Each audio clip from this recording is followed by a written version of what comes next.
नमस्कार। तो आज हम बात करेंगे कि एक बेहतरीन जावा कोड आखिर लिखा कैसे जाता है। मतलब ऐसा कोड जो साफ सुथरा हो, सलीके से लिखा हो और जिसकी परफॉर्मेंस भी शानदार हो।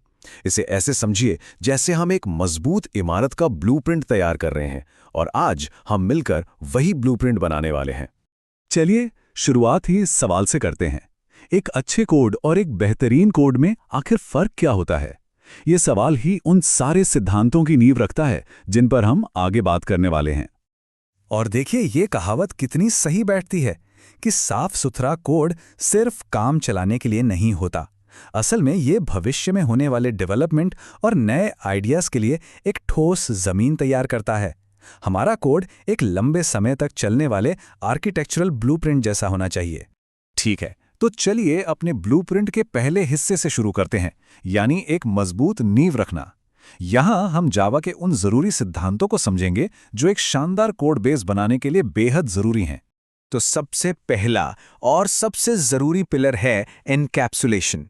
इसे ऐसे सोचिए जैसे किसी बिल्डिंग का सामान सुरक्षित रखा जा रहा है। ये एक्सेस मॉडिफायर्स का इस्तेमाल करके डेटा को बाहरी दखल अंदाजी और गलत इस्तेमाल से महफूज रखता है। फिर आता है इनहेरिटेंस। इसका सीधा सा मतलब है कि हर बार नई शुरुआत करने की जरूरत नहीं है। ये पहले से मौजूद ब्लूप्रिंट्स का दोबारा इस्तेमाल करने जैसा है। इससे एक क्लास दूसरे क्लास के गुण और तरीके अपनाकर कोड को बार बार लिखने से बच जाती है। अगला है पॉलीमॉर्फिज्म। सुनने में थोड़ा मुश्किल लग सकता है, पर इसका कॉन्सेप्ट बड़ा कमाल का है। ये ऐसे कंपोनेंट्स बनाने जैसा है जो जरूरत के हिसाब से अलग-अलग सिचुएशन में खुद को ढाल सकें। मतलब एक ही चीज अलग अलग मौकों पर अलग अलग तरह से काम करती है। और इस नींव का आखिरी पिलर है एब्स्ट्रैक्शन। इसका काम है बड़ी बड़ी और मुश्किल चीजों को आसान बनाना। ये सिर्फ हाई लेवल ब्लूप्रिंट पर ध्यान देता है और अंदर की सारी कॉम्प्लेक्सिटी को छुपा लेता है। अब जैसे एक अच्छे ब्लूप्रिंट के कुछ पक्के नियम होते हैं ना, बिल्कुल वैसे ही अच्छे कोड के भी होते हैं। जैसे वेरिएबल्स के लिए कैमल केस, क्लास के लिए पास्कल केस का इस्तेमाल करना, कोड को पढ़ने में आसान बनाने के लिए सही इंडेंटेशन देना। और हाँ, कमेंट्स में ये नहीं बताना कि कोड क्या कर रहा है, बल्कि ये बताना है कि क्यों कर रहा है, खासकर जब लॉजिक मुश्किल हो। तो नींव तो तैयार हो गई।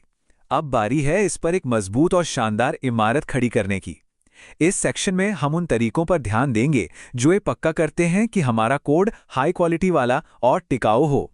पहला सिद्धांत है सिंगल रिस्पॉन्सिबिलिटी प्रिंसिपल या SRP। देखिए, ये उस बड़ी प्रॉब्लम को सॉल्व करता है जहां जरा सा बदलाव करते ही कई दूसरी चीजें बिगड़ जाती हैं। इसलिए एक क्लास के पास बदलने की सिर्फ एक ही वजह होनी चाहिए, बस। अगला है एक बहुत ही फेमस प्रिंसिपल DRY, यानी डोंट रिपीट योरसेल्फ। जरा सोचिए, एक ही बात को ब्लूप्रिंट में 10 जगह लिखने से कितनी गड़बड़ हो सकती है।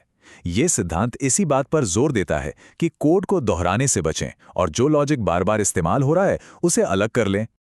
और हाँ, ये सब बनाने के बाद टेस्टिंग तो करनी ही पड़ेगी। यहां 2 तरह की टेस्टिंग बहुत जरूरी है। यूनिट टेस्टिंग, जो हर एक कंपोनेंट को अलग अलग चेक करती है, मानो एक एक ईंट को परखा जा रहा हो।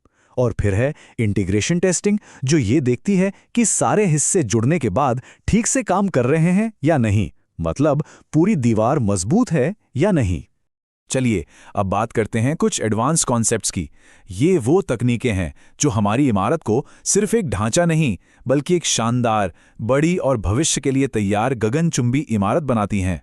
यहां पर काम आते हैं डिजाइन पैटर्न्स। ये कुछ आजमाए हुए रेडीमेड सॉल्यूशंस हैं जो आम प्रॉब्लम्स को हल करते हैं। जैसे सिंगलटन पैटर्न, जो एक मास्टर चाबी की तरह है, ये पक्का करता है कि क्लास का सिर्फ एक ही इंस्टेंस बने। या फिर फैक्ट्री पैटर्न, जो एक ऐसी मशीन की तरह है जो अलग अलग तरह के कंपोनेंट बनाती है। और ऑब्जर्वर पैटर्न, जो एक सिक्योरिटी सिस्टम की तरह है जो किसी सेंसर के सिग्नल पर तुरंत एक्शन लेता है। कॉन्करेंसी, हाँ, ये टॉपिक थोड़ा मुश्किल लग सकता है, पर इसे समझने का एक बहुत आसान तरीका है। सोचिए कि एक कंस्ट्रक्शन साइट है। थ्रेड्स वो मजदूर हैं जो एक साथ अलग अलग काम कर रहे हैं। एग्जीक्यूटिव्स फ्रेमवर्क वो प्रोजेक्ट मैनेजर है जो इन सभी मजदूरों को सही तरीके से मैनेज करता है। और सिंक्रोनाइजेशन वो नियम कानून है जो ये पक्का करते हैं कि मजदूर एक दूसरे के काम में टांग ना अड़ाएं। अच्छा, अब इतनी बड़ी इमारत बनाने के लिए सही औजारों की भी तो जरूरत पड़ेगी, है ना? तो चलिए अपने आखिरी सेक्शन में देखते हैं कि एक डेवलपर की टूल किट में क्या-क्या होना चाहिए। तो देखिए, एक मॉडर्न डेवलपर के पास कुछ ज़रूरी टूल्स होते ही हैं। इंटेलिजे आइडिया जैसे आईडीईज जो कोडिंग को तेज़ और आसान बनाते हैं, गिट जैसे वर्जन कंट्रोल सिस्टम जो सारे बदलावों का हिसाब रखते हैं और टीम में काम करना आसान बनाते हैं, और मेवन या ग्रेडल जैसे बिल्ड टूल्स जो बनाने, टेस्ट करने और डिप्लॉय करने के पूरे प्रोसेस को ऑटोमेटिक कर देते हैं। तो इस पूरी बातचीत को इस एक सवाल पर खत्म करते हैं, कोड भविष्य का ब्लूप्रिंट है। सोचने वाली बात यह है कि इस ब्लूप्रिंट से क्या बनाया जाएगा।